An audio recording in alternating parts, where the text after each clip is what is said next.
Reporters Without Borders, RSF, has harshly condemned Turkey over a prosecutor's recent attempt to silence media critical of the government by asking a ministry to bar those media outlets from using the state's communications infrastructure, warning that the government is seeking to gag independent media ahead of the June 7 general election. The RSF, a French-based press freedom advocacy group, released a statement on Friday expressing its strong criticism and condemnation of Ankara Public Prosecutor Serdar Coşkun's recent attempt to silence the voice of media outlets that are critical of the Justice and Development Party, AK Party, government. In a highly controversial move, Coşkun, who is responsible for the Bureau for Crimes Against the Constitutional Order, sent a document on April 27 to the Turkish Satellite Communications Company, TÜRKSAT, Directorate General, which falls under the Ministry of Transportation, Maritime Affairs and Communications, asking it to prevent the state-owned satellite connection from being used by certain media outlets. In its statement, the RSF accused the government of harassing independent media outlets ahead of the upcoming parliamentary election. The RSF stated that the prosecutor's request mostly concerns news organizations such as Samanyolu TV and Bugün TV channels that support Fethullah Gülen, a Turkish Islamic scholar who inspires the Gülen movement, also known as the Hizmet movement. The movement has been the target of the AK Party government and then Prime Minister and current President Recep Tayyip Erdoğan since a major corruption and bribery scandal that implicated Erdoğan and several government officials on December 17, 2013. Condemned by many other Turkish media outlets as well as by Reporters Without Borders, this proposed prohibition by the prosecutor would escalate the major offensive that has been underway for the past 2 years against Gülen and his supporters, the RSF statement reads.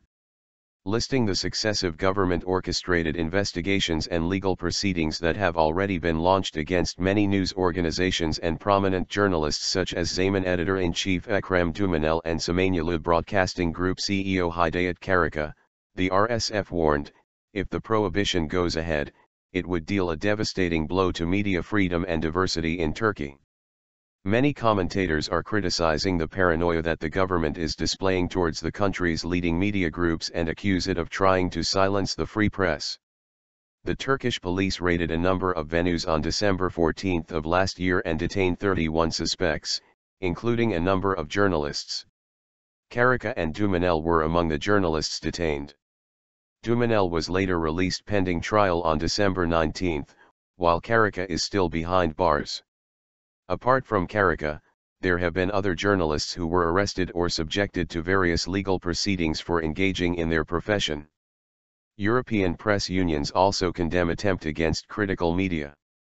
During a recent press conference in Brussels to promote a platform to monitor media violations across the globe launched by leading European media organizations such as the European Federation of Journalists, EFJ, and the International Federation of Journalists, IFJ, representatives of these press organizations expressed their concerns over the Turkish prosecutor's request to silence dissident media in the country ahead of the elections.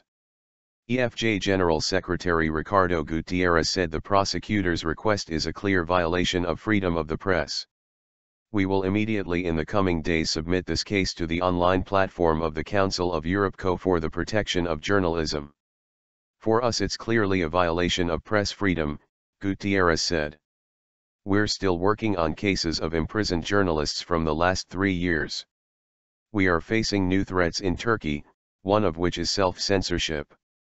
The government or sometimes media owners place pressure on media staff. Sometimes freelancers are not organized, not allowed to join unions, it's a way to keep them under control. They can't organize themselves, they can't find a way to protect their independence, not only financially but also editorially, he added. Also commenting on the issue, William Horsley, the international director of the Center for Freedom of the Media and vice president of the Association of European Journalists, AEJ, said Coşkun's request to silence some media outlets will be the point that spells the end of media freedom in Turkey. It's completely indefensible and very worrying. We see in Turkey the misuse of administrative, judicial, and particularly executive power by the government. This spells the end of hope for journalism, Horsley said. Pointing to the dozens of journalists who were recently arrested or subjected to various legal proceedings in Turkey just for doing their jobs, Horsley said, "It's very desperate to see so many good journalists being stopped from doing their work because they are the subject of a criminal prosecution, or are in jail or fear for their lives or the lives of their family. They are vilified in public by public officials, by leading politicians. This must stop.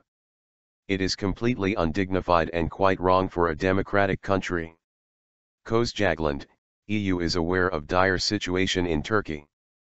Co-Secretary General Thorbjørn Jagland said the Council is aware of the dire situation in Turkey, adding, "We have raised it regularly with the Turkish authorities. If you look at the judgments of the European Court of Human Rights given against Turkey, many of them are based on Article 10 and on the principle of freedom of assembly.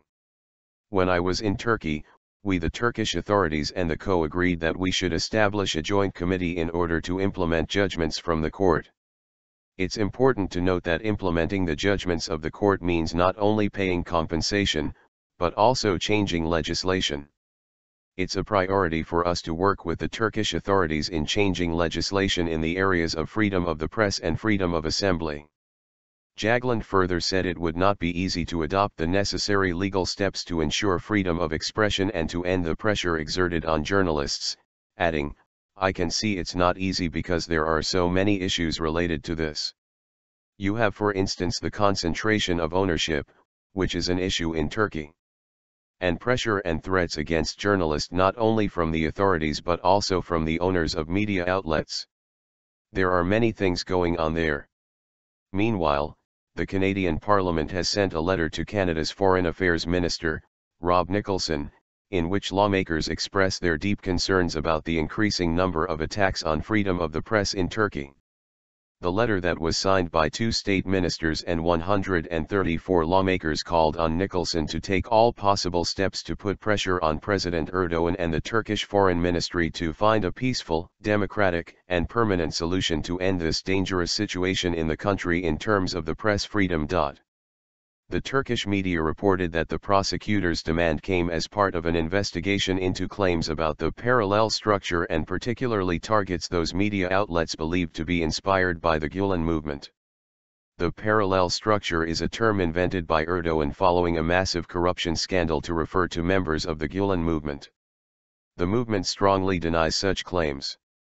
Despite its repetitive statements against the so-called parallel structure, the government has failed to offer any evidence indicating such a structure ever exists within the state since December 2013, when senior members of the government of then Prime Minister Erdogan were implicated in a massive corruption scandal. Moreover, there is no court decision classifying the movement as an armed terrorist organization, as is claimed by pro-government circles.